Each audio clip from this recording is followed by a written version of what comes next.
A big welcome to everyone for joining us for our first Dementia Unscripted webinar. So today we will engage in a candid conversation with our guests, Mark and Art, who are both living with young onset Alzheimer's disease. And we'll start by hearing their personal stories and then invite your participation through a poll to identify the topics that you'd most like us to discuss. And we'll also try to respond to any questions that you may have for us today. So this discussion will cover a range of themes, prioritizing the information that matters the most to you. So this is a space for honest dialogue and shared learning, and we're just really grateful for your participation today. So we're hoping that this will be an engaging discussion. And it is crucial that we maintain a safe and respectful environment for sharing of stories and for asking questions. So we want everyone to feel welcome to do so. Mark and Art will share their unique experiences, which will remind us that every individual with dementia has a distinct journey. While we cannot represent all perspectives here today, there's still a lot that we can learn from one another. And so the purpose of today's webinar is to deepen our understanding of what it means to live with dementia through the sharing of lived experiences. So it's now my great pleasure to introduce our guests. So Mark, I'm going to introduce you first. Mark is a fitness enthusiast living in South Surrey with his wife and 7-year-old son. So he also has 2 young adult children living nearby. At the age of 48, he received a diagnosis of young onset Alzheimer's disease after experiencing 2 years of progressive symptoms. With a robust career spanning over 26 years, Mark has held strategic leadership roles in human resources, including 19 years at TELUS Communications and the last 7 years with Electronic Arts. He's passionate about fitness and can often be found engaging in outdoor activities like hiking, walking, and running, as well as completing 5 adventure races. So Mark, if you'd like to say a quick hello to everyone. Hi everyone. This is it's a great opportunity. I was on the other side, which is a participant like you, and I was inspired by one of these sessions to hopefully be able to speak like I am today. So thanks for welcoming me. Thanks, Mark. Can I ask a quick question? You sure can. What is an adventure race? When I was reading your bio, I'm like, So there definitely are so there's a version where like ultra these are like first class athletes. And then, so if you dumb that down about 100%, it's people have heard the term tough mudder. It's these basically these obstacles over 22, 23 kilometers, and some of them are strength related, some of them are teamwork related. So I've done 3 in Whistler, 1 in Toronto, and sorry, I've done 4 in Whistler and 1 in Toronto. So hopefully trying to get 1 in once I turn 50. And last year, or the last time, I was fortunate enough to do it with my my older son, and it was on Father's Day, so it's pretty special for us. amazing. That sounds incredible. Thank you for sharing. Too bad. Now I'd like to introduce Art. Art is a resilient individual facing dementia with determination in his Vancouver home after moving from the West Kootenay region to be closer to family. So, having had a long career in social services and tech support, he started noticing unexpected professional challenges. With a family history shaped by Alzheimer's disease, his diagnosis gave him a bit of relief. So, he channels his resilience into creative pursuits, maintaining a Substack blog and rekindling his connection with music. Art hopes that by sharing his story, he can help others embrace the present amid life's uncertainties. So thank you, Art, for being here. Do you want to say a quick welcome to our audience? Hello to everybody across the province. I hope we have something positive to offer to people, just to share with them today. Thank you. And I should say, although I'm not in as good a shape as Mark is, I am older too. The picture that you see on your screen is from years ago, and I'm not quite that rotund anymore. So I'm in better condition than that now. Thanks. I know you both. We're gonna arm wrestle later, Art. I know fitness is a love for you both. Yeah. common bond. So thank you. Just a huge welcome to both of you for being here today and sharing your stories and just your openness to answer questions and cover different topics with us. So we are going to learn more about Mark and Art very soon, but they actually had a question for all of you. And so if you're comfortable doing so, we encourage you to share your responses in the chat box. Art and Mark would love to know what first comes to your mind when you hear the term young onset Alzheimer's disease. So we encourage you to share any thoughts, experiences, any images that come up, or any misconceptions that you may have heard about this diagnosis. So just give a minute for people to pop their responses into the chat box.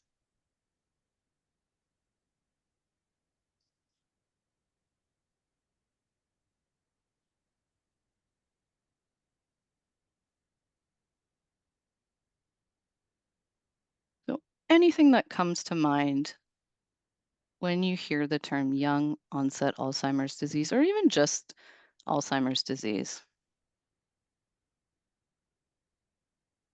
So I see forgetfulness, sadness, a lot of fear around the diagnosis.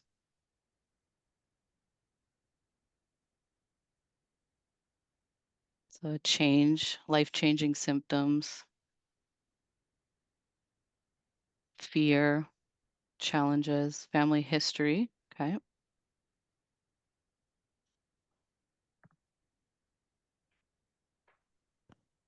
What will happen in the future? So kind of a lot of uncertainty being shared, being more connected to family. So diagnosis can bring people together. Misconceptions around what the future will hold, fear and anxiety. Yeah, it's hard being young and possibly in the midst of your career, being active in the workforce.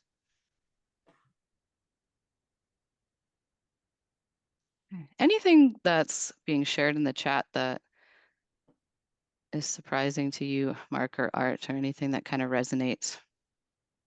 I think everyone has resonated with me. Yeah. Yeah.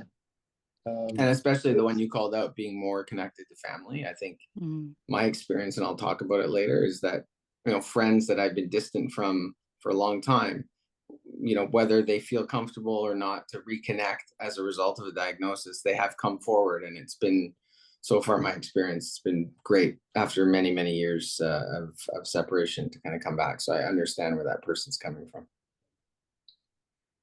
Thank you.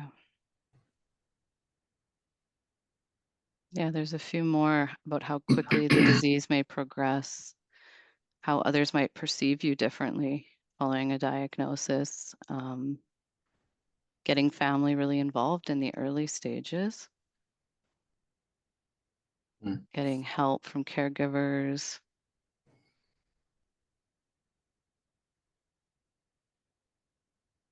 Yeah, and at 74, I still feel that my symptoms are that of young onset dementia. Yeah, I think people can relate to that too. And so when we were thinking about this topic, we didn't necessarily know that we would have both of our guests living with young onset Alzheimer's disease. So we're going to talk about Alzheimer's in general throughout today, but it is a unique opportunity to kind of highlight this diagnosis. And so I'll throw a few stats out there that might be of interest. So we know that currently there are at least 28,000 Canadians under the age of 65 who are living with young onset dementia. So that makes up about 2 to 8% of all dementia cases. And we are projecting that by 2050, that number could rise to over 40,000 Canadians. And young onset dementia does impact anyone or people between the ages of 18 and 64 at the time of diagnosis. So quite a range of ages. And it's something that we often don't think about when we hear Alzheimer's disease. that there are people living in their 20s, 30s, 40s, 50s, and 60s with this diagnosis. So thank you for everyone to sharing your thoughts, your perspectives, your misconceptions, and kind of what comes to mind. That's really helpful to get us started. I am going to stop sharing my screen now so that we can focus on our speakers. Okay. So I would love to kind of start before we get into some of the questions to learn a little bit more about both of your stories. So can you start by telling us a little bit about who you are and how you have been impacted by Alzheimer's disease? And Mark, if you don't mind going first. Sure. Yeah. So if everybody sees me looking that way, it's just because I have notes up. It's not that I'm not making eye contact. So I apologize in advance. So in addition to what Kim has already said, I was born in Montreal originally, but left when I was 3 years old. So people always ask me if I spoke French, and my answer is generally I learned how to play in French, but not speak it. So we actually moved to Richmond, where I went to elementary and high school. And I've also lived in White Rock, Cloverdale, Olympic Village, and as Kim mentioned earlier, now and for the past 6 years, South Surrey has been our home. My wife Shona and I live with our 7-year-old son Michael, who has just started grade 2.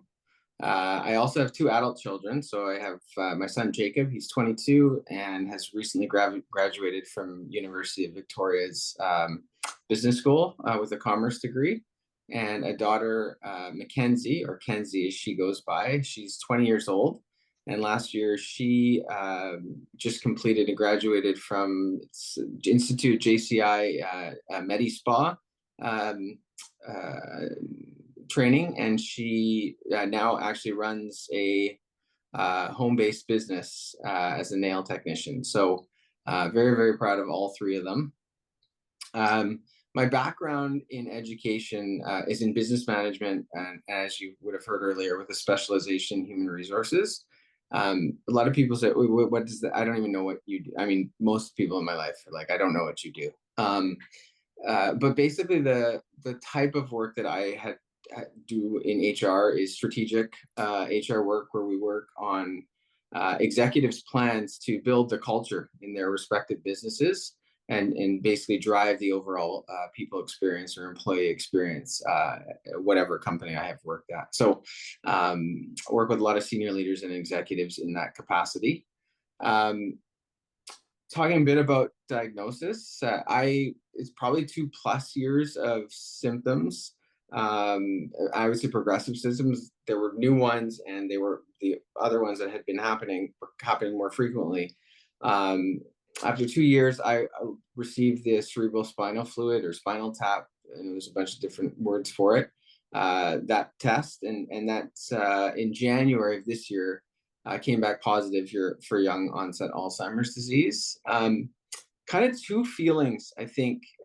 Certainly, my wife and I shared the feeling of kind of being numb when we heard the news, and I'm sure many of you have probably felt something very similar.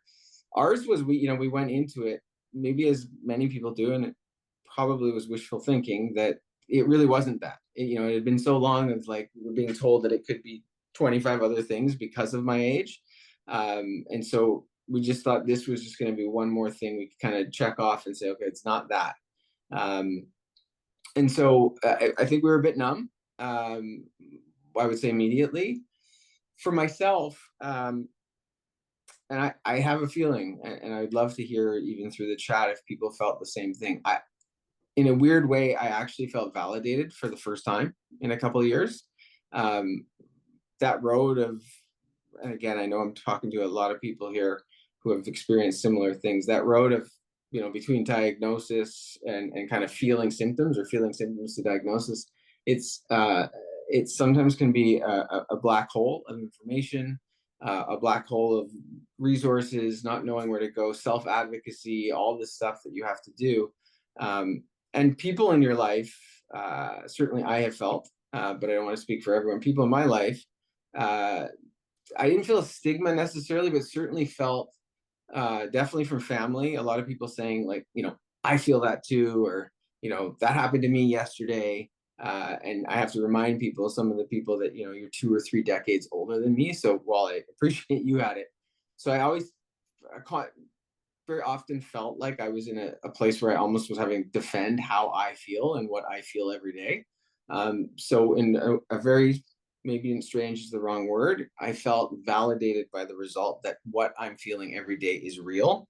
It's not in my head, because I've definitely gone through that headspace as well. So that, I would say, those were the initial feelings that we had after diagnosis. So very short after that, so part of my diagnosis was I have issues with visuospatial, and so really in that same meeting where we got our diagnosis, I was told that I would have to forfeit my driver's license. So not something I ever thought I would have to have happen in my 40s, or 50s and 60s and 70s for that matter.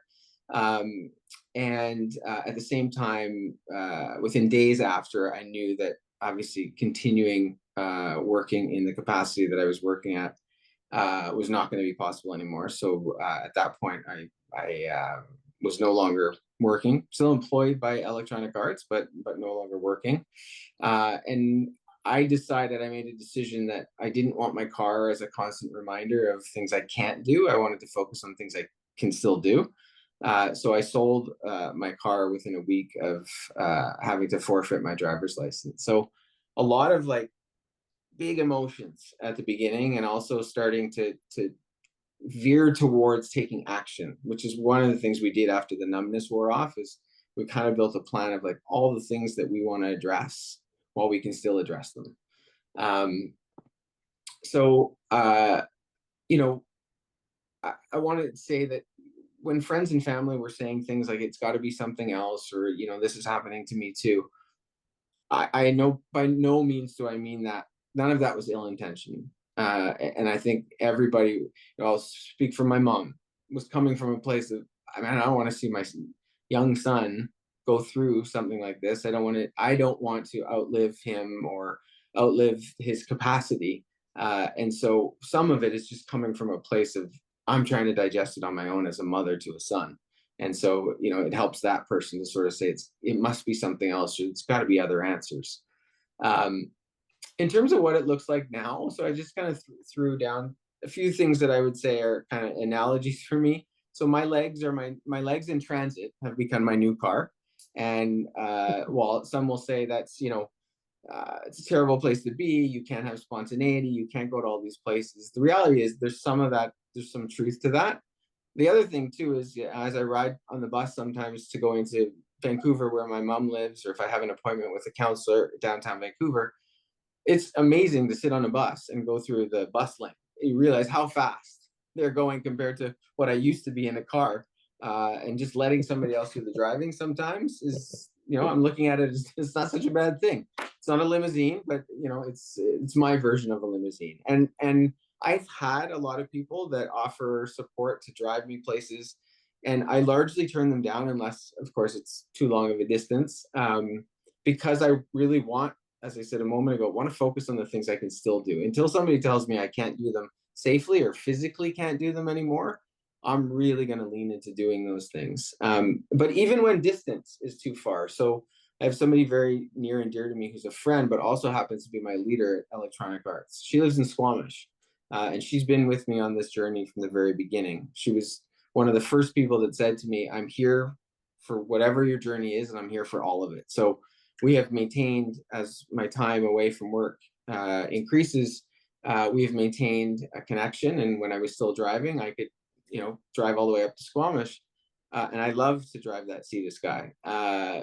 But for now, I can't do that anymore. And so I found that there's a Squamish connector that connects me from downtown Vancouver, and again, takes me on a bus where I don't have to drive the twists and turns of the sea to sky highway, and still get the opportunity to visit her where she lives. And so I've done that once so far, and I'm pretty proud. That was the furthest trip that I've done without the need of somebody helping me specifically. So I just quickly, the other things in terms of what my life looks like now, I try to be more intentional about mindful times with family and close friends. Music, I don't play it like Art does. I have a guitar in the corner that sat there for long periods of time. I've tried to self-teach through some of the apps available. I'm gonna say for now the dementia is getting in the way of like remembering the keys, remembering how to tune. But I have not given up. But more so, I think about using Spotify. I think last year, I can't wait because it comes up every year where you get to read your data on listen to what you've been listening to. And I think last year I hit 40 genres and I don't even know 40 genres. So somehow I hit all 40, but so I'm looking to eclipse that. I love music. There's no genre I love more than the other. Well, countries I haven't loved. I'm learning, but I really love a song with a great story. And those are the ones that really mean a lot to me. And those are the ones I can get lost in. So I really try and listen as much as I can when I am walking to music. Staying current on support groups. I have 2 Facebook groups only that I am a part of. And then also staying very current on all of the society that we have. All of us here today have access to some vast number. I mean, I really find something new every time I go onto the site. So try and stay very current on that. I try and stay away from 24-hour news, and I think you can all fill in the blank as to why that might be in terms of our own emotional regularity. And then finally, laugh often. So, one of the things when people are coming to our house for the first time since diagnosis, I remind them, like, we use laughter as a medicine in this house. And so you might be uncomfortable when we joke about something related to the diagnosis, but just know that's how we cope with it. Is humor has always been a big part of our life. So that's I don't know if you want me to go into the symptoms at this point, Kimberly, but that's kind of a summary. That's kind of where I am right now and how I was diagnosed. No, thank you. I think that's an excellent starting point, and I really appreciate you giving us a glimpse into kind of what your life looks like now, and what that diagnosis was like, how you told people in your life, and we'll explore that in a little bit more detail. But I think I love humor as a coping mechanism too. So thank you. You're welcome. Art, do you mind sharing a little bit about yourself and kind of how Alzheimer's disease has had an impact on you? Sure. Just to start, I noticed a number of the comments in the chat box there. And I just wanted to say that, fear, going into something like this, fear is natural, because it's an unknown. You come into it, you get a diagnosis, and all of a sudden it's like, well, what's this all about? I had a little bit more background in it than maybe a lot of people did, that I'll get into in a bit. But just understand, I think it's important to understand that fear is natural, and it's a natural reaction. Fear and sadness and everything associated with it. It's natural. This is something that it's a big life change, and not something that we necessarily anticipate. So that's part of the process, is learning to live with it and carry on, because that's what we have to do in life, right? Things aren't always easy. That's never a guarantee. But I mean, my story. I came from a family. I was the youngest of 8 children. My father was born in 1918, and my mother was born in 1920. My dad died when I was 14, I think, somewhere around there, 13, 14 years old. He had a massive heart attack, and died on his way home from a work thing. So I mean, like, that was a pretty big change. It was sort of a conflicted thing, because he had his own issues, but beyond that, out of my 5 brothers and 2 sisters, my oldest brother, my third oldest brother, my oldest sister were all diagnosed with Alzheimer's, as well as my mother. She was diagnosed, I can't remember how old I was, like 18, 19, somewhere around there, when she was first diagnosed. So in my family, it feels like looks like there's a genetic component in there somewhere, just out of the, you know, number of people in the family. My father, no, though. But I mean, I've worked in a ton of different fields throughout my life. I mean, I was a bit of a radical. After my dad died when I was 14, you know, for me, it kind of felt like the leash was broken and I was going to be young, a fool, basically. I quit school early. I quit school when I was in grade 10, I guess. Thought that was a good idea at the time.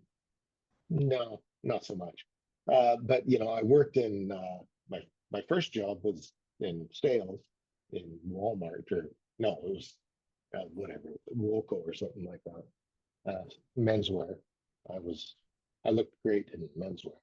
And then I went into washing cars until I was like 18, and then I got hired on. I was in trail. I got hired on at the Tech Kamenko lead and zinc smelter, and that was working in heavy industry where you're working with molten metals and acid and things like that.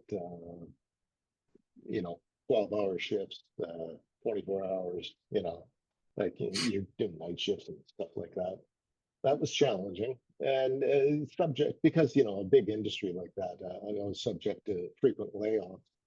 So sometimes when I was laid off, I went back into retail just to you know earn some money while I was on strike. And then after the last time I got laid off, I said, no, that's enough of that. And I took the funding that was available from the federal government at that point, the employment insurance system, and went back to school and went into human services, social services. And at the same time, I was always working little side jobs. So I also worked in radio and worked in news, like a daily newspaper and trail. I was a reporter and photographer for that, for things like that. Um, yeah, radio. I had a radio voice at that point, but I won't go into it now. So yeah, I did the schooling and came out and I started immediately. I was working. Um, okay, sidetrack. When I was in elementary school, uh, it was a time when a lot of the population in our town was shrinking, so we didn't have our school wasn't full. So they actually brought in a bunch of kids, people that were living with disabilities, that had cognitive disabilities. At the time, we called them handicapped, but it's not, yeah, it's not appropriate. Um, they prefer to be called people. It's people first, which is something that I lean into now with Alzheimer's. But I went into this job working at the community living center, and there was all these people I went to elementary school with, and it was like, wow, it's just you guys.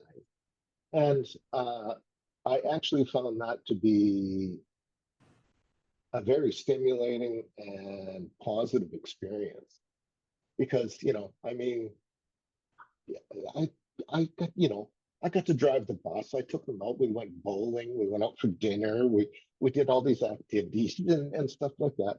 And I got paid to do it. It was, for me, it was great. I made dinner for them and stuff like that when I was doing the night shifts at the group homes. And um, I found it to be a very positive environment. And I liked the people that I worked with. You know, uh, they were decent, but the money wasn't as good in that. So a little bit later, I went into employment counseling and, just basically helping people who've been laid off or unemployed for whatever reason, working on their resumes, helping them out with job search, getting funding for them to go back to school so that they could, improve their situations and things like that. And, like I say, at the same time, I was also doing the side gigs with the newspaper and things at the same time. And it was, at one point I got laid off. Well, I'd gotten a little bit burned out on the employment counseling. So I started doing, studying on the side, and I took on the computers, like the networking and the IT function for the organization. Another kind of sidetrack, where, like basically whenever something went wonky with the computers, I'd be the one to get them fixed, like the whole network and servers and things like that. And I started to kind of struggle with that a little bit, but then I got laid off from that job and I got hired on by, they kind of got downsized, and another organization got the contract and I got hired by them, and they put me on the front desk, in reception. And that's where I got stressed out. It's strange. Yeah, I could do IT, but put me there dealing with phones and things like that. But that's when I realized something was happening. And I knew I wasn't functioning properly. I had struggled a bit with some of the exams I'd had to do in the past. Like, which also wasn't typical. But that's where I started to notice something was wrong, and I basically walked away from the job. They offered to keep me on doing something else, but I passed it up. But the doctor I had at that time was actually working. He was a young guy. He was like fresh out of university, fresh out of UBC, and he offered to send me. I told him about the family history, and he offered to send me down to UBC, to the Brain Health Center. And so I took him up on that, went down, and they, through the series of different tests and whatnot, they did the spinal tap on me and took some spinal fluid, and I was diagnosed with young onset at that time. And I think that was like 2019, somewhere around there. And so I kind of went, wow, okay, part of the family, I'd lived with it in my mother and siblings, and I guess it wasn't a huge surprise. It was just, what it is. So since then, I haven't been working, but it's just been a matter of getting used to not working, trying to, I still try to write. Like I've got my Substack. I write poetry, and I'm gonna try to venture into short stories or something like that, I guess, because yeah, I've always kind of done that kind of stuff. But I've leaned into the fitness thing too. So you may notice I'm not quite as rotund as I was in that photo from however many years ago. But it's also something that they actually recommend highly for your brain health, is physical activity, whatever you can do that encourages, that supports blood flow to your brain, is a positive thing for your brain. So whether it's aerobic stuff, whether it's running and stuff like that, I've actually been, 63, and I decided to take up weightlifting. Not always the best idea, but it's, I haven't blown my back out yet. It makes me feel a little better about myself. I watch what I eat, and I try to. Well, we also live in Vancouver, and I also surrendered my license when we got to Vancouver, just because I had a couple of nightmares about driving in traffic, and And I'm like, okay, I don't want to have any like that stuff happen. So I surrendered my license, and we sold our car because in the city you don't need it so much. Um, uh, there's stores within like a block, and you can take public transit everywhere, which wasn't so easy in the Kootenays. Uh, but Yeah. yeah, so I mean, like I just wander around town. I get I put on like 20K a week sometimes, just walking, just going, getting groceries and stuff like that. And yeah,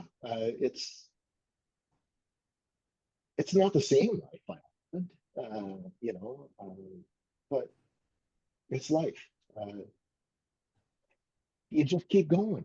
It's that's part of it. It's all part of it. I mean, it's not like your life has to look like this or this or life is what you do with it. So I'm playing my guitars a little bit, not much, not so much. I'm working out, I'm walking, I'm writing, um, and you can all find me on Substack and follow me and give me more numbers there. But you know, it, it's life, you know, and there's never any guarantees that it's all going to be perfect. So, I mean, you just accept what it is and you keep going until you Yeah. stop. Thank you, Art. That was incredibly insightful and lovely to hear about your all of the work experience that you have had throughout your life, and also such a your family has been so personally impacted by Alzheimer's Mhm. disease, and which brings, a unique story to this, having Yeah, seen I so mean, I many didn't, people. I, Yeah. I didn't focus on the rock band part of it much because, like that was a side gig, you know, but Rock star, writer, Always a blogger, chance. Always a chance still. poet. I love it. Well, thank you both for kind of opening this webinar by telling us a bit about who you are as people and how Alzheimer's has come into your life and how it's impacting your day to day. And so I know you having an opportunity to get to know each other a little bit better as we were planning this webinar. You had a question that you wanted to ask each other. So I'll Yeah, hand it over to you, Mark. sure. So Art, I was curious, how do you cope with the unexpected exhaustion that accompany this diagnosis so often? uh, I rest when I need to. Um, I mean, I'm 63 now too. So, I mean, if I need an afternoon nap, I'll take an afternoon nap. And I'm not on the clock anymore. So, you know, um, you just go with it. Um, it's I think the fitness thing has really benefited me because it really wasn't something that I did much in the past. I mean, we had to haul cabinets and speakers and stuff like that when I was in the band, but that was, few and far between. Um, and it's, I mean, you just carry on, Yeah, it's I haven't noticed any big stop signs appearing in front of my eyes saying, "Nope, that's it. You can't. No, sorry." But, um, and that I mean, hey, we're all going to run out of gas at some point in our lives, right? That's just we're humans. We've got a limited time on this planet. I think So, the lesson you shared at the top is a big one for me, resonates with me, which is, in my mind, it's people remind me to be kind to yourself. So like on the days that I don't work out, or I sometimes get down because I feel like I know I can be obsessive about it because now I'm thinking in a frame, it's helping my brain. Like it's now I was doing it for a fitness reason, but now it's got multiple purposes. And people are saying a lot to me, just like you articulated at the beginning, which is like, if you're tired, rest. Like it's Yeah. okay.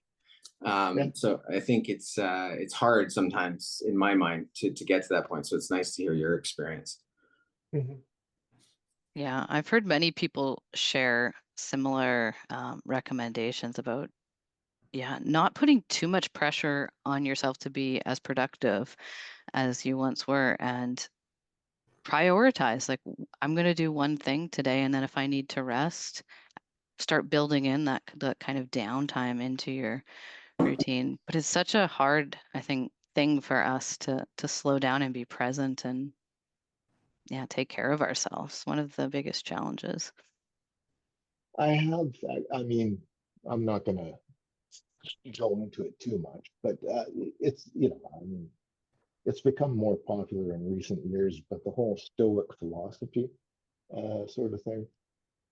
There's a couple of proponents on it on social media and whatnot, but basically it's just, you accept it, accept things as they are, because Yeah. you can't change the world. So you just try to accept it's life, right? And sometimes it's rough and sometimes it's great. And you just carry on. And that's all you can do. And try to keep a positive outlook. Yeah. That's great. Thanks, Art. Or is there anything you want to ask Mark? Well, one thing I'm kind of curious about is, I mean, with a younger, I mean, like, I know my experience with my children when I talk to them, but, they were both late 20s or so at that point, or in their 20s. With a younger child, how has it been talking to him, sharing with family members?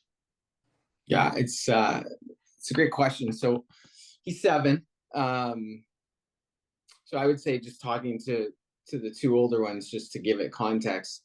I mean, I worked with a counselor. I needed somebody who was not close to the situation emotionally, but I worked with a counselor for probably 4 hours, separate Mhm. sessions, on how to tell my older kids.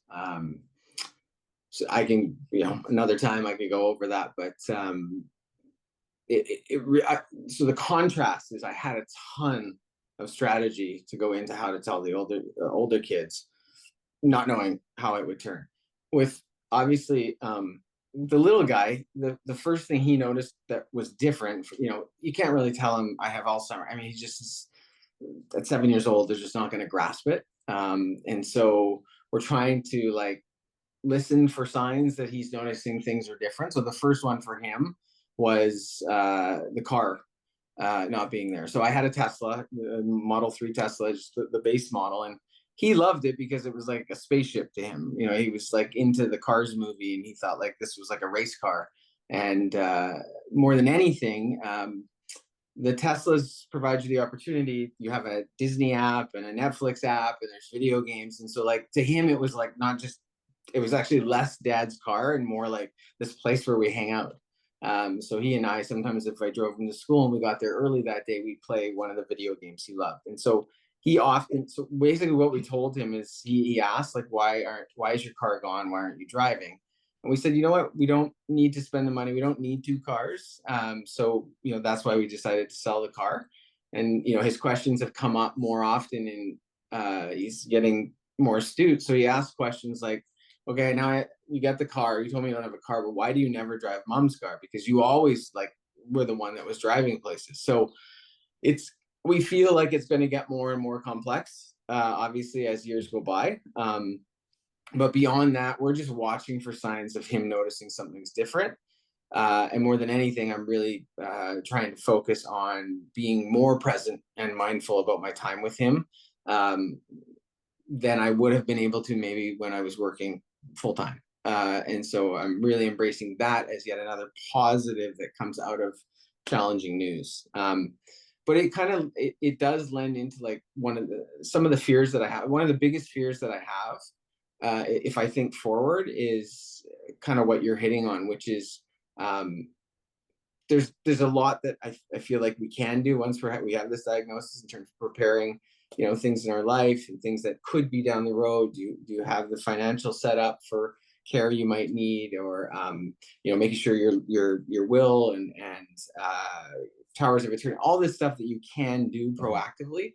The one thing that I fear, I think the most, is that at some point, obviously medicine can change this, but if I take just realities of today, at some point I'm going to be numb to the things that I'm feeling. I won't know what things that I'm losing anymore. I won't know that things are digress or progressing in the wrong direction, or that, if I become nonverbal, I don't recognize. These are things that I worry about not happening to me because I become numb to them. I'm worried about everyone else, the people I love and the people that love me. I don't know. I can do everything I can to try and influence that they would be ready to face something like that. And yet I put myself in their shoes and know, I don't know if I would be ready ever. And so I sort of have to resign myself to, there's only so much I can do. People have to prepare for that. I use storm analogy. And so, people in Florida, when there's an earthquake or there's a hurricane coming, they don't wait till the hurricane's there. They at 2 weeks to go, they're already boarding things up and planning for it. So I've used that analogy with people in my life, which I don't want you or any one person to wait for the storm. Plan now to get yourself prepared with tools and things.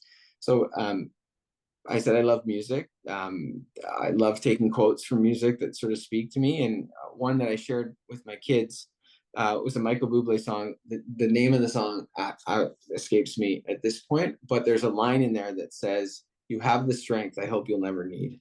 And I shared that with the two of them. I share little bits with the two of them, whether I find a quote online or because now I find it's hard. I used to write a lot.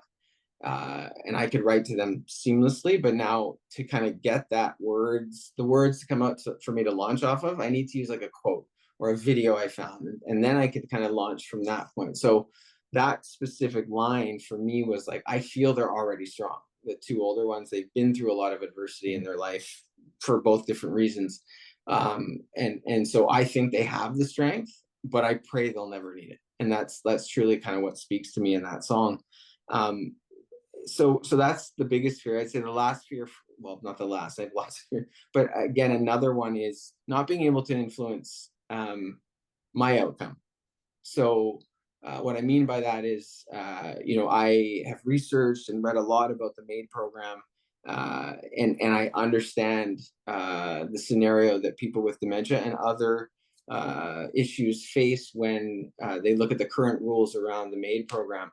So I feel right now I've taken care of a lot of things proactively with my family. The one thing I feel zero influence over, or at least did, was what the government will or won't decide when it comes to MAID and advanced applications, I think is what they refer to them as. So the best I can do is I found this organization called Dying with Dignity Canada, and I've decided to advocate and do a little bit of work with them.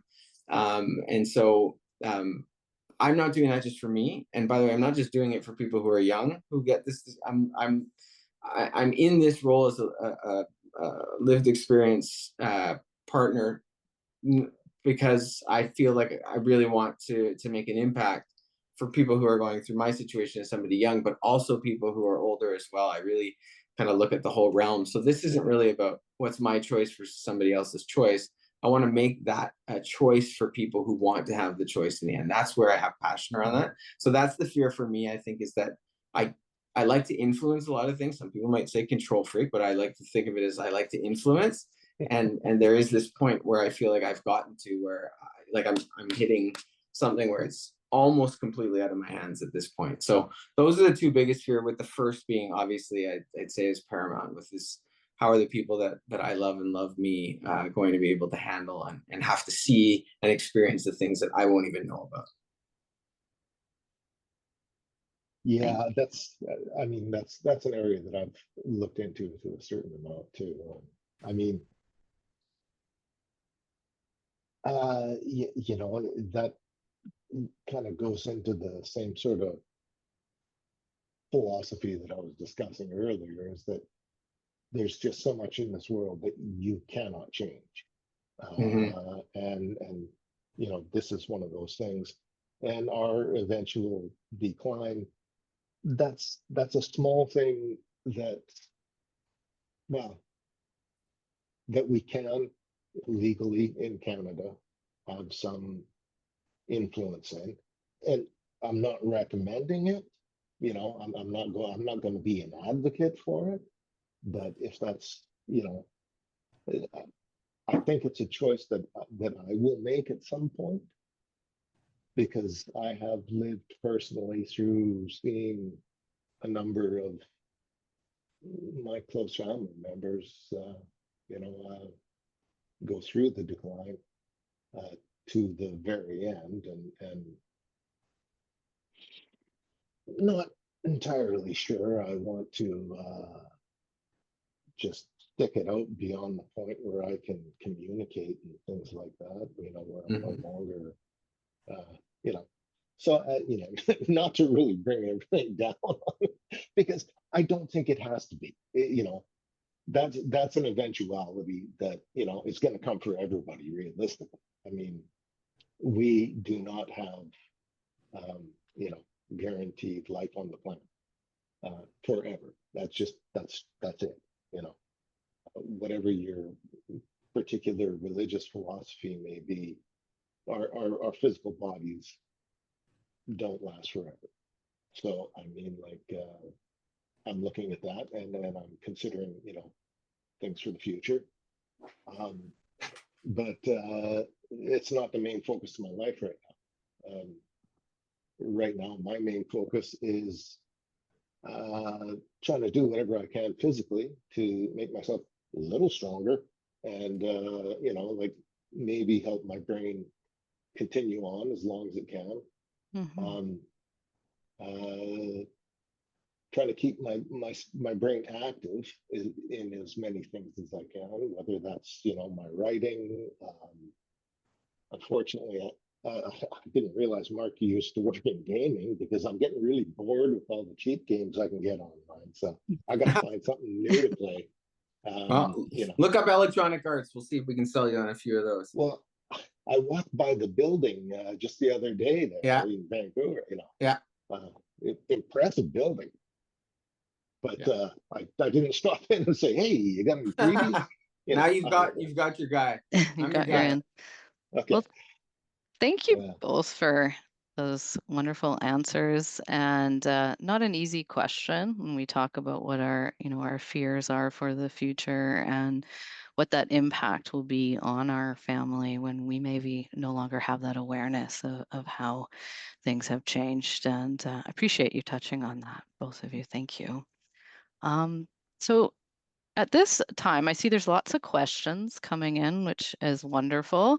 We thought we would share a poll where we've got a few different themes that we would like you to choose your top one that you would like us to discuss more of, and we'll touch on a few of those, and then we will go to the chat box and tackle some of the wonderful questions that people are popping in there. You'll also see there is another option to put in some topics that maybe are not on that list that you'd like to hear more about. So we'll give a few seconds for people to put in their responses. So which topic would you most like our guest speakers to discuss? We have living well with dementia, so more about daily habits for maintaining physical and emotional well-being, some of the complexities of receiving a diagnosis at a younger age and how it may look different than receiving a diagnosis later in life, the unexpected challenges of living with dementia. So that could be going into more around some of the symptoms and how you cope with that. And I do see there's some questions in the chat box around that topic. Touched on it a little bit already, but driving and dementia is often a hot topic. How to share your diagnosis with friends or family members, and then the impact of dementia on family, and maybe how those family relationships can change and evolve post-diagnosis.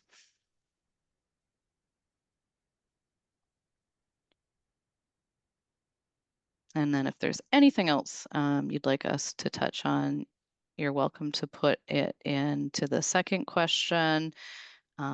This will be really insightful for our future sessions as well when we are looking at what topics should we bring forward.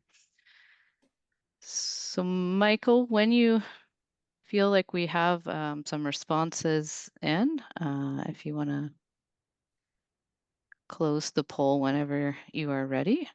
Yeah, we've definitely got some responses in. I'll just give everyone about maybe a 10-second warning in case someone's typing out an answer to that final one. Yes. That we'll end the poll in about 10 seconds. So finish up the responses. Thank you, Michael.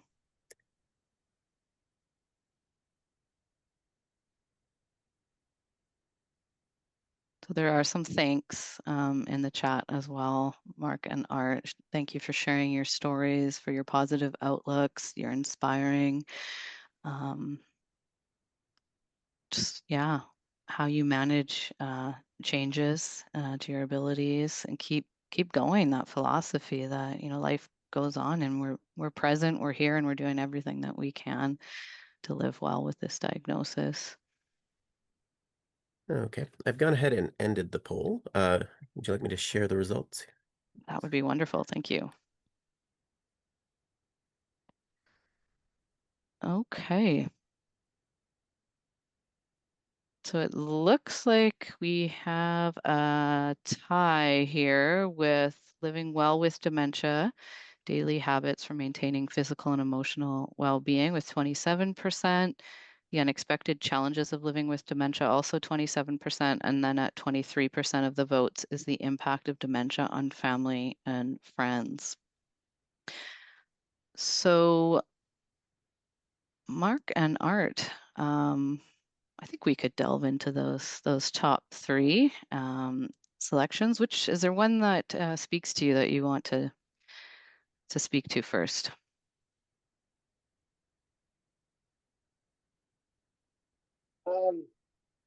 I I'll get the morbid stuff, or the harder stuff out of the way first. Um, Sharing the diagnosis with friends and family members. I mean, my family members, it was pretty easy because, of my siblings and everything who were still with us. Um, they've all been through watching, our mother and our other siblings um, pass away from the disease. So it was, I guess, no shock to them. Um, with the friends, that's been a little more complicated. Um, but I mean, realistically, it's another one of those stoic things for me, because I mean, some of my friends, well, I had the unfortunate experience of losing a few of my friends early. Um, One, he just his life, he made some poor decisions, and he ended up taking his own life. Sorry. And another friend, it was a different thing where uh, somebody took his life for him. I'm not going to go into details because that was their personal experiences. But it just kind of reinforced to me that the fragility of our time on this planet. Um, they were both significantly younger than I am now when they lost their lives, and they had no control over that in the moment, or no control over what their choices were that led to those moments. Actually, there was three. There was another one too. But they're gone just as surely as I'm going to be at some point. And it's just part of it. This is no more horrendous or horrific than, it's probably even less so in some ways than the other things that can happen to us in life. But we're all gonna die. That's the machine only goes so far. Yeah, Uh, it is a reality for all of us. And I think when you have had trauma and have lost yeah, people in your life, it does, make us think differently about our own mortality and yeah, how those losses will impact the impact of dementia on family and friends. Because we know that one thing, that this disease is not something that just affects the person who is diagnosed, but it affects everybody in their life. Mark, is there anything you would like to share kind of around the impact of dementia on family and friends? And Yeah. Um, I might, if it's helpful, I might mix it with living well with dementia, because I sure. do talk about family and friends. So I think the biggest thing for me after I was diagnosed, and when I went on to some of the support groups on Facebook, as an example, there's a lot of people saying like, live for now, live for today. And it's so logical. I mean, I didn't need this diagnosis. We all talk about, so there's some tragedy in the world, or there's some tragedy or trauma in our lives with other people getting sick, other circumstances. People say like, I have perspective now. Like I really, I value what I have because of what has happened in the world, or to our own situations. And so for me, it was hard because a lot of it was like travel, you know, people telling you like, go travel where you want to go, to do all the things that were on your bucket list. And so the reason that was hard is, what I sort of identified is that live now is everybody's definition of live now. You should all feel confident to have your own definition of it, because some Mm, people don't have the means or don't want to travel to do that right away. And certainly, like, I can't go on every bucket list that I wanted to do. So for me, it was like trying to, what's helped me is identify what my live now is. And my live now is more pragmatic than doing all my bucket list things. But for some people, doing all their bucket list things are exactly what is their live now. So kind of helping yourself just to identify what that means for you, versus feeling pressure to be like, what does that mean? We have to come up with a lot of money now that we could really use later to go do all these things. And so I think for me, I can say for sure, defining what my live now was super important. Um, for me also is working hard. So I think Art mentioned acceptance, and for me, I've had the same counselor for 9 years. For me, counseling works, doesn't work for everybody, so I'm not trying to manifest that on anybody, but I've worked very hard with a counselor on two things: acceptance and focusing on the many things that I can do. So if any of our sessions I start going down the woe is me path, he kind of straightens me and says it's okay to feel like, he actually, he would say it's okay to say this sucks, and he used stronger language, but you can always say it's okay to say this sucks, but then find yourself back to a point where you can say, what are all the things I can do, like what doesn't suck about it. yeah. And so that's, I will say, both, none of these things, I would say I'm far from a master at them. I think like any human, we got it, like it's the game of golf. You feel like you got it because you hit one great hole, and then it's like the other 17 are terrible. That's kind of how I feel like I have to keep practicing these things in order for them to truly help me. So when Kim had that bio on me, and she made me sound like an Olympic athlete. Thank you, Kim. Talk that stuff does not come easy to me anymore. So sometimes getting the energy associated with walking to the gym, which isn't it's a 15-minute walk, getting in the gym, that used to be like, get up, go, I'm in a car, drive, you're there. Now sometimes the body just doesn't want to do it, and so that's where I said sometimes I have to work better at acceptance, that's okay. So I'd say still do what you do what you enjoy most. Just accept the fact that it's going to be harder sometimes, Mm, and be okay with that. Being kind to myself, I mentioned earlier, and then really around kind of family, coming back to that question about the impact of dementia on family and friends. That's a big piece in living well. Somebody, I think the framing of the question in the chat was, basically, what would some of the advice be on people that are your loved ones, people that are helping to support you? So when I think of, as an example, my wife, for me, the impact is sometimes the things that are unseen. I know how I'm processing it. I'm sharing some of with you today, but I don't know necessarily because we don't talk about how she's processing it herself. And I'm not going to, again, impart and say, you should talk to a counselor, you should do these things. She's an individual like everyone else is, and so she'll have her own way. But I think one of the impacts is on those who care and support for others. And I know that sometimes that's just one, maybe somebody's spouse, but also sometimes it's a community of people, your friends, some members of your family together by community are helping to support you. And the biggest thing that I think is one of the impacts is there's no warning, right? The diagnosis happens, and then it's like they are maybe more in the dark than you were. You've been doing all this work to kind of get to a diagnosis, and maybe they're just kind of digesting it right now. So for me, I think one of the biggest impacts is how are they living well with dementia? So how are they taking care of themselves? I had very good advice, again, from my counselor through talking about it, and he said, we've many of us have heard the analogy about there's a reason why they tell you in an airplane to put the oxygen mask on you before your loved ones, your kids. That's I think for me one of the biggest impacts is I can't force people to do anything, but if they ask me what would be most helpful, it would be like take care of you, maybe before, or make sure that you build the foundation to take care of you before you ever feel like you have to support me through this journey, because I don't want anybody, friends, families, burning out because of the emotions associated with it, because they're taking care of me or my family. So many people have kind of come and said, we want to be this part of this journey. We're here for you and your family through the whole thing.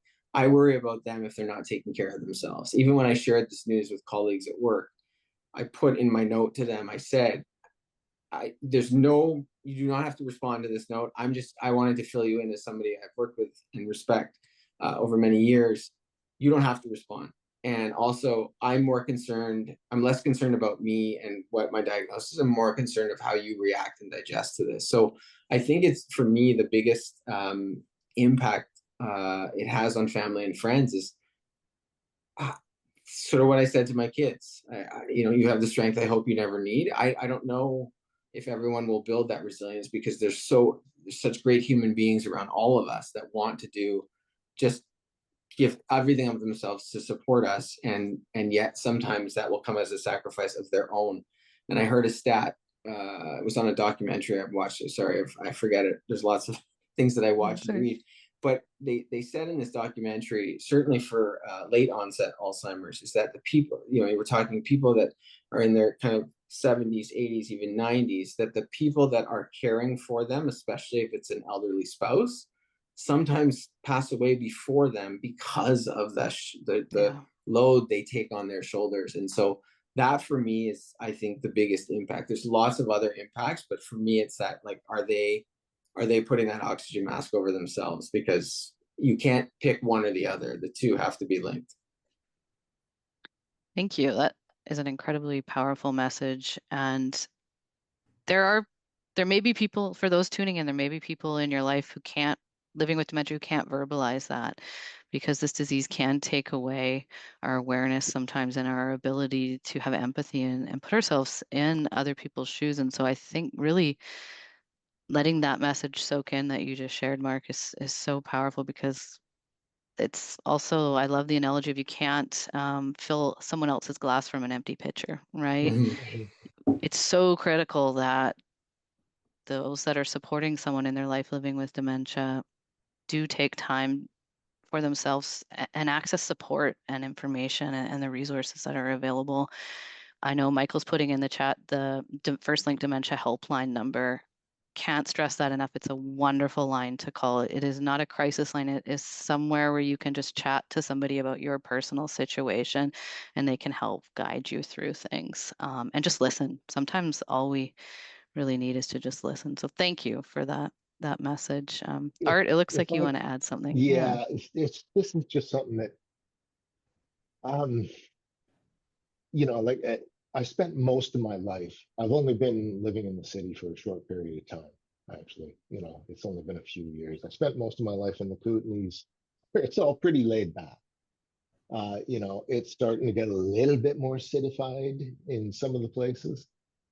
But when I moved down here, the thing that probably struck me the hardest was all of the people who are living on the street. There's a lot of people struggling here. A lot of it's the addictions. The horrendous stuff that is coming in from wherever, that is taking people's lives a little bit at a time. And it's easy enough to be, like when, we're dressed decently and we're living in condos and whatnot here, and then we've got houses, and then we've got a disease, and people can look at us and feel sympathy, maybe, or maybe not. That's okay too. But and a lot of the people living on the street are not getting that same kind of sympathy. But I see them every day, and I hear the ambulances every day, and I see them being carried away.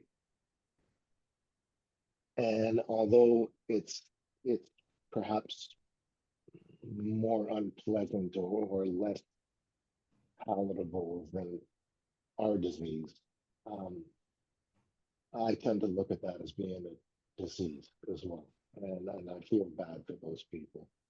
And the only thing I would like to remind people that applies to dealing with people with dementia too, is just try to be kind to others. Accept that people have their own struggles, and love people for who they are as much as you possibly can. Thank you, Art. And sometimes those of us with Alzheimer's, there are stages where we can become, we're not our own person anymore, and we can become aggressive and unpleasant as well. And just forgive us that, please, and try to be kind to each other. That's all. Yeah. At the heart of it, we're all human, right? Yeah. We're trying to get through this the best that we can, and being kind to yourself, being kind to those in your life, and being kind to the people in our communities. Such an important message. Thank you. Okay, I just want to make sure we have a little bit of time to address some of the chat box questions, because it looks like quite a few came in.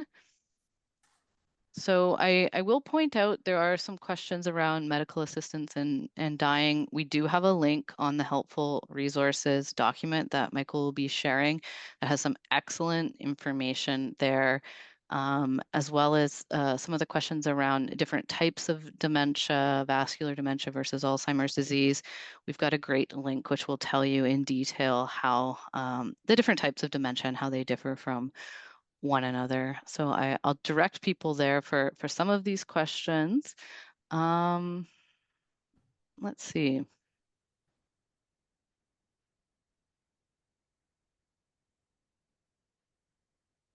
What about this one? How you kind of separate or maybe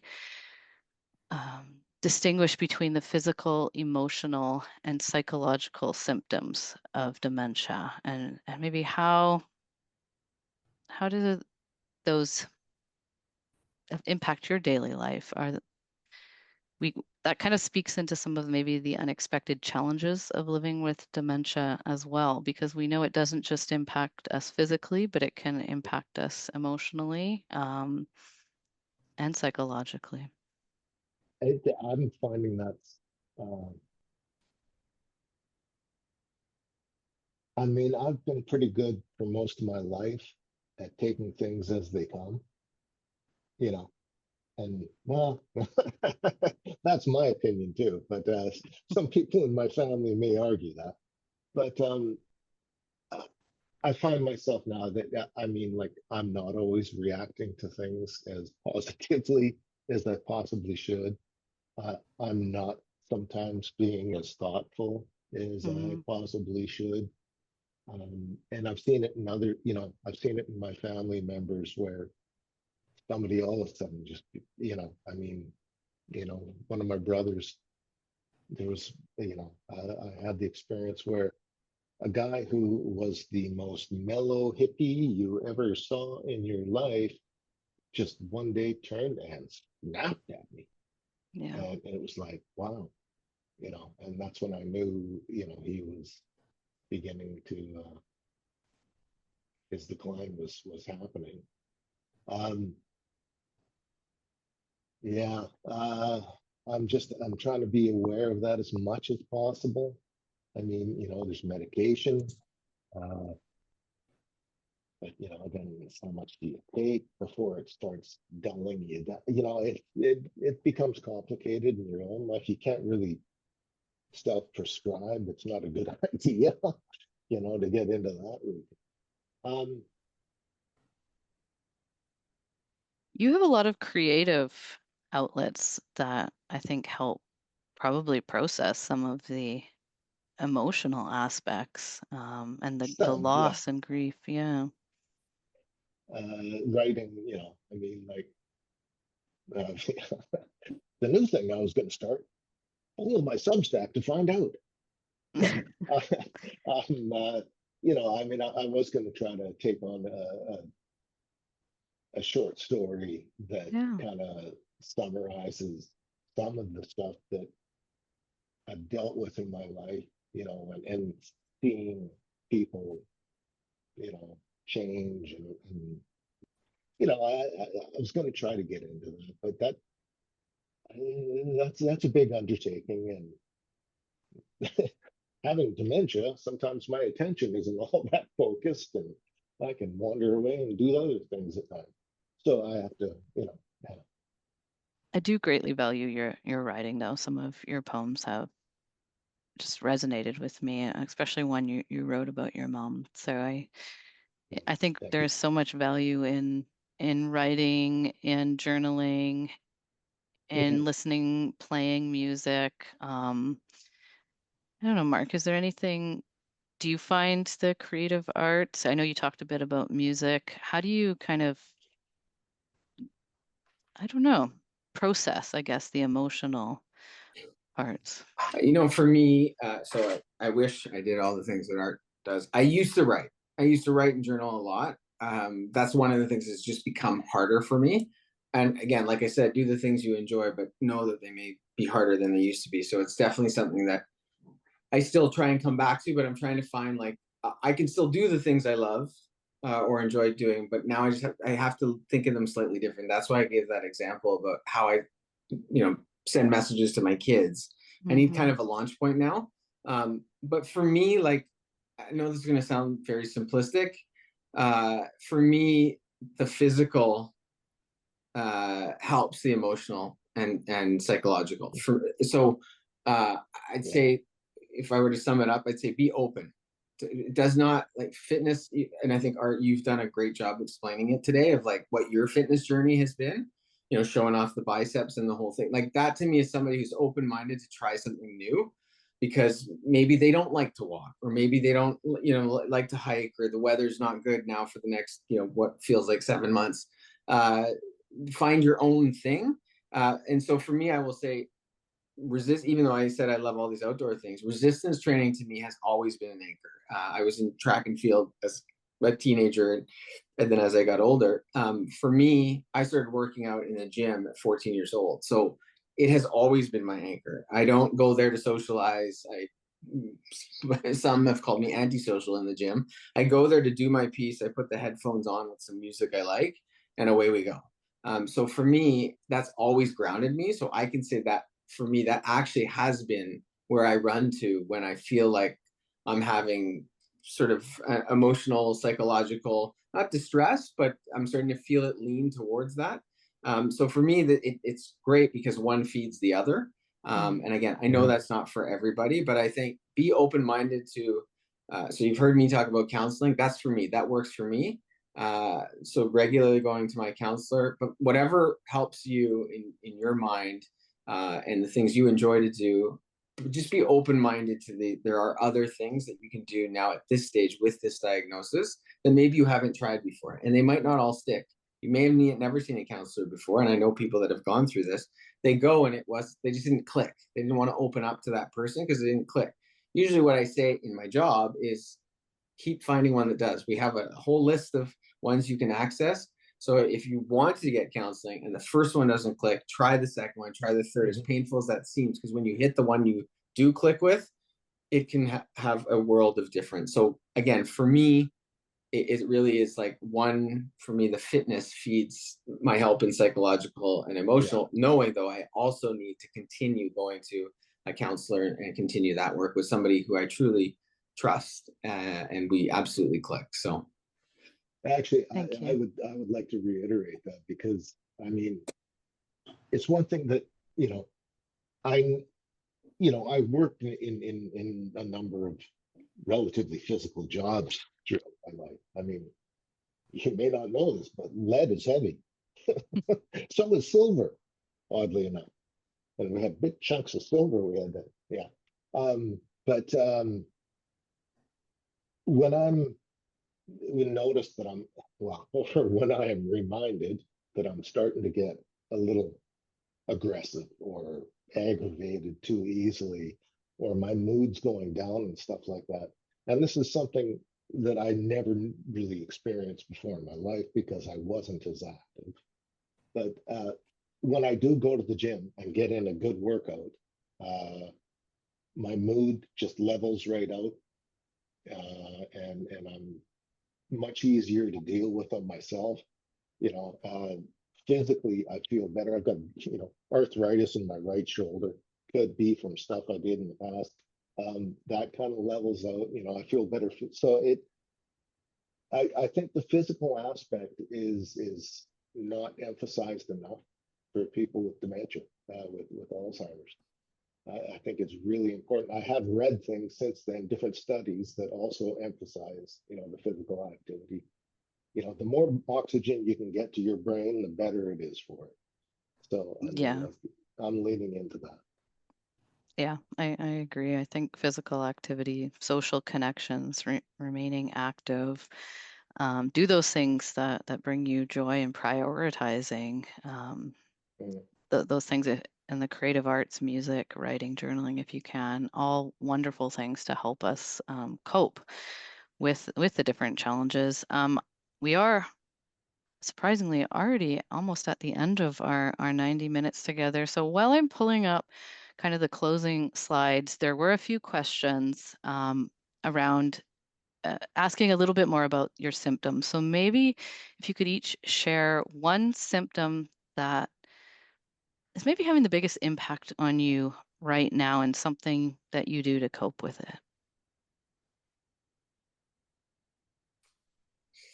The biggest impact for me is largely around like kind of memory language, being able to communicate. So I'd say the reason why I think it's impacting me the most is because I'm so aware it's happening. So I feel like I keep losing this ability to speak or remember who I spoke to, and what they said to me. And so I'm forgetting. So a quick example is I'll say something to my wife, and then I'm sure in my mind I actually said it to my mom, and I'll bring it up with my mom and insist with her, no, we talked about this. And then when I go back and ask my wife, she's like, no, you talked to me about it, and I'll do the reverse. So I think because communication is part of everyday life, and it's something that I feel like at one point I was really passionate about improving that skill over and over again. Being in front of a lot of people, surprisingly, wasn't something I feared. I actually really enjoyed, and so I would always try and hone that craft. So for me, it's the memory around language, missing words, mixing up people's names, is getting worse. And so there's a self-consciousness that goes with it, and also there's this feeling of loss. And so while I don't want to get to that point where I'm numb to everything, sometimes actually feeling everything that's happening to you, the things that are maybe the new version of you, is you're now starting to recognize the things that are gone. That's the biggest one for me, is it's most impacting because that's how I interact. That's how you be social, is through language. And that's the one I struggle with a lot. Thank you, Mark. Art, how about you? One symptom that you've been struggling with, or and how maybe you cope. With me, I think it's recognizing, from time to time that I'm not being me, Mm, that I am starting to get a little more aggressive or offended too easily or snappish. I mean, I've generally been a pretty chill guy through most of my life, pretty easygoing. And I realized that, and unfortunately, it's my wife who is taking the brunt of it because it's just her yeah. and I here for the most part. And and I mean, normally I'd say that's not me, you know, but it is me now. And I mean, I got to try to control it as much as I can. You know, maybe I need to get my meds altered a little bit because that can help, but that might also, I mean, medication, there are positives and then there's consequences generally. Like I Yeah. can get my mood leveled out, but it might sacrifice some other things. I may not be as interesting or I may not be as Yeah. creative at that point, but I think that's probably a fair trade when it comes down to it. I have to be honest about that with myself. Um, I've seen it happen in some of my siblings, not so much my mother, but in some of my siblings, I could see some of them start to turn. And so uh, that's probably the hardest thing I'm struggling with, and I got to work on it. Mm. Yeah. Thank you for sharing that. Communication changes and personality changes are definitely, I think, Yeah. things that people can relate to and do have profound kind of ripple effects into, yeah, how we socialize, how we connect, our family relationships. And so thank you for sharing that. I appreciate it. And I want to just close by thanking you both for being so open and honest with us today and your willingness to answer questions. And thank you to our audience for all of the engagement, the questions. I know we didn't get to respond to many of them. And we will, though, take those questions away and start to work them into our future sessions. So please do feel welcome also to reach out to me. The Lived Experience program email is on your screen there, livedexperience@alzheimerbc.org. I am happy to forward questions to both Art and Mark. So if there are any questions that we didn't have an opportunity to respond to that you would really like an answer to, please do feel welcome. We talked about it a bit at the beginning, and we're happy to share more after the webinar today. And one thing that we would greatly appreciate is if you would take a few minutes to complete a short evaluation survey. So the link to the survey will be in the chat box. It's also on the screen there, alzbc.org/feedback. It will take less than 5 minutes to complete. And it is vital for us to continue to improve our webinars and our content and know what topics are important to you. This was something a little new that we tried today to be a little less scripted and try to respond to more audience questions. So let us know how it went and what you'd like to see more of in the future. And then I also just want to again reiterate how important the First Link Dementia Helpline is as a resource. So we have English services that are available Monday to Friday, 9 a.m. to 8 p.m. at 1-800-936-6033. And we also have helplines that are available for the Chinese and South Asian communities that are available from 9 a.m. to 4 p.m. and a helpline number for folks that are living in the Yukon. And so many of your questions can also be directed to the helpline where our staff are happy to support you. And then a link to the recording of today's session will be available on our on-demand webpage and our YouTube channel within a week. And there's also a wealth of other dementia education recordings available there for you. Lots of topics, including some of the ones that we discussed today. And then that helpful resources document is going to have a wealth of information as well. So thank you so much, everyone, for joining us, for participating. All of the comments were wonderful, and we hope that you have a great rest of your week. And thank you, Art and Mark, once more for being here with us today. You're welcome. Bye, everyone.